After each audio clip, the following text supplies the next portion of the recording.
Assalamualaikum warahmatullahi wabarakatuh. Selamat pagi, salam sejahtera bagi kita semua.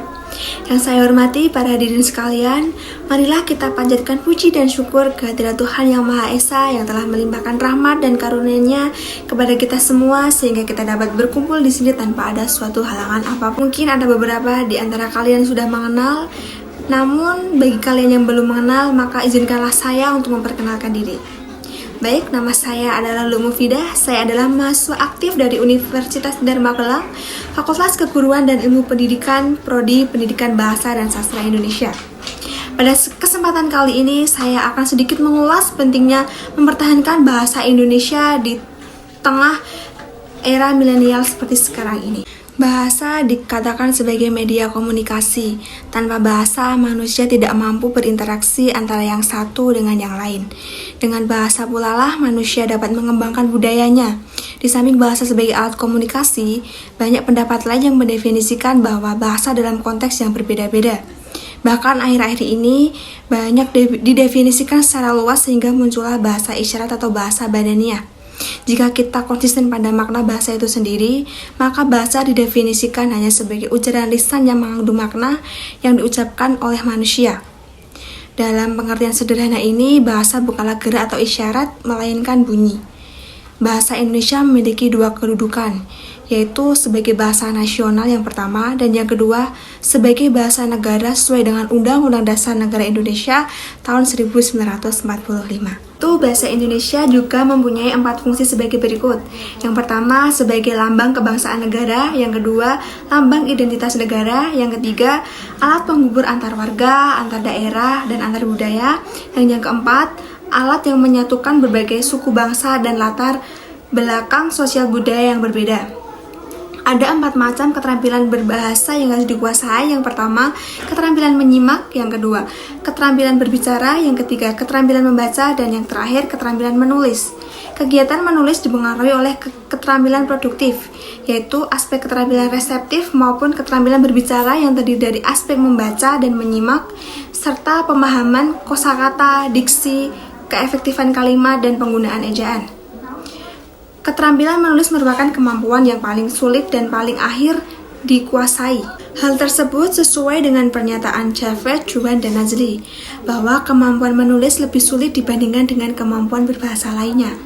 Hal ini disebabkan kemampuan menulis menghendaki penguasaan berbagai unsur kebahasaan dan unsur di luar bahasa itu sendiri yang akan menjadi karangan, baik unsur bahasa maupun unsur-unsur di luar bahasa itu sendiri yang akan menjadi karangan. Isi haruslah terjalin sedemikian rupa sehingga menghasilkan karangan yang runtut dan padu. Bahasa Indonesia juga digunakan sebagai alat pengembangan kebudayaan nasional, ilmu pengetahuan, dan teknologi. Bahasa Indonesia merupakan alat yang digunakan sebagai bahasa media massa untuk menunjang perkembangan ilmu pengetahuan dan teknologi. Bahasa Indonesia yang benar adalah bahasa yang menerapkan kaidah dengan konsisten, sedangkan bahasa yang baik adalah bahasa yang mempunyai nilai rasa yang tepat dan sesuai dengan situasi pemakaiannya. Penggunaan bahasa Indonesia yang baik dan benar akan menghasilkan pemikiran yang baik dan benar pula. Kenyataannya bahwa bahasa Indonesia sebagai wujud identitas bahasa Indonesia menjadi sarana komunikasi di dalam masyarakat modern. Bahasa Indonesia bersikap terbuka sehingga mampu mengembangkan dan menjalankan fungsinya sebagai sarana komunikasi masyarakat modern. Konsep-konsep dan istilah baru di dalam pertumbuhan dan perkembangan ilmu pengetahuan dan teknologi atau IPTEK secara tidak langsung memperkaya kekhasan bahasa Indonesia. Semakin berkembangnya teknologi di dalam kehidupan kita akan berdampak juga pada perkembangan dan pertumbuhan bahasa sebagai sarana pendukung pertumbuhan dan perkembangan budaya, ilmu pengetahuan. Di dalam era globalisasi itu, bangsa Indonesia harus ikut berperan di dalam dunia persaingan bebas, baik di bidang politik, ekonomi, maupun komunikasi. Dengan demikian, semua produk budaya akan tumbuh dan berkembang pula sesuai dengan pertumbuhan dan perkembangan ilmu pengetahuan dan teknologi itu, termasuk bahasa Indonesia sekaligus berperan sebagai prasarana berpikir dan sarana pendukung pertumbuhan di perkembangan IPTEK. Dengan perkembangan ilmu pengetahuan dan teknologi yang cepat dapat membuat pergeseran pada bahasa Indonesia. Apalagi biasanya teknologi informasi atau TI banyak yang menggunakan bahasa Inggris sebagai pengantar pemrograman. dalam penerapan teknologi informasi yang jarang menggunakan bahasa Indonesia sebagai bahasa komunikasi. Ini menyebabkan peralihan dari bahasa Indonesia sebagai bahasa negara menjadi bahasa Inggris yang merupakan bahasa internasional. Sebagai generasi muda yang kehidupan sehari-harinya tidak luput dari penggunaan smartphone serta gadget lainnya, tentu kita para milenial dapat menggunakan sosial media yang kita punya sebagai suatu sarana dalam berperan aktif melestarikan penggunaan bahasa Indonesia. Namun sangat disayangkan di masa globalisasi ini tidak sedikit generasi muda yang menganggap pemakaian bahasa asing dalam komunikasi sehari-hari merupakan suatu hal yang terlihat modern dan menganggap bahasa Indonesia sebagai hal yang kuno. Sehingga banyak yang merasa takut ketinggalan zaman atau fear or missing out ketika hanya memakai bahasa Indonesia dalam percakapan sehari-hari. Tidak hanya anak muda, bahkan para orang tua di era globalisasi ini sangat banyak yang mengajarkan anaknya berbahasa asing daripada berbahasa Indonesia sendiri. Akibatnya sang anak tidak fasih dalam berbahasa Indonesia seperti yang dituliskan dalam Undang-Undang Dasar Negara Indonesia 1945 Pasal 36, bahasa Indonesia adalah bahasa negara serta berdasarkan apa yang tertuang dalam Sumpah Pemuda. Sudah seharusnya generasi muda menjaga dan melestarikan bahasa Indonesia.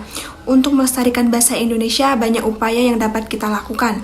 Mengingat dari fungsi dan kedudukan bangsa Indonesia sebagai identitas nasional, maka bahasa Indonesia pun dapat mencerminkan nilai-nilai dari bangsa kita.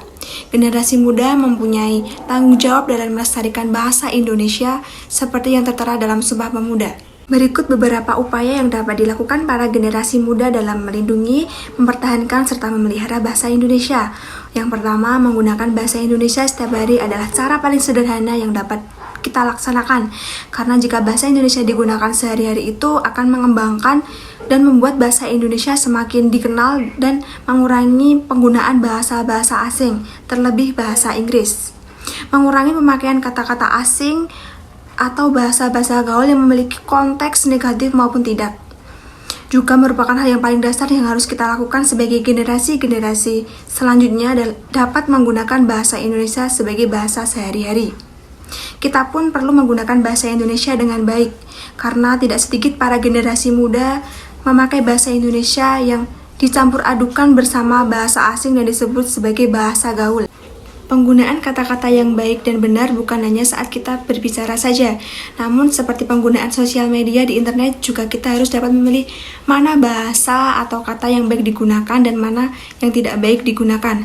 Karena dalam masa globalisasi ini, banyak orang terutama para anak muda tidak dapat lepas dari smartphone sehingga penggunaan bahasa Indonesia yang baik dan benar dalam berinternet demi mempertahankan eksistensi bahasa Indonesia merupakan hal yang sepatutnya kita lakukan. Yang ketiga, para generasi muda dapat mempelajari sejarah bahasa Indonesia sebagai identitas nasional. Kita harus mempunyai rasa keingintahuan yang tinggi tentang identitas bangsa kita sendiri, sehingga kita dapat mengenal lebih baik dan mengikuti setiap perkembangan penggunaan bahasa Indonesia. Yang keempat adalah rajin membaca serta menulis dengan menggunakan bahasa Indonesia. Dengan cara ini, para anak muda dapat mengembangkan ilmu pengetahuan mereka dan sekaligus menjaga serta memelihara kelestarian bahasa Indonesia.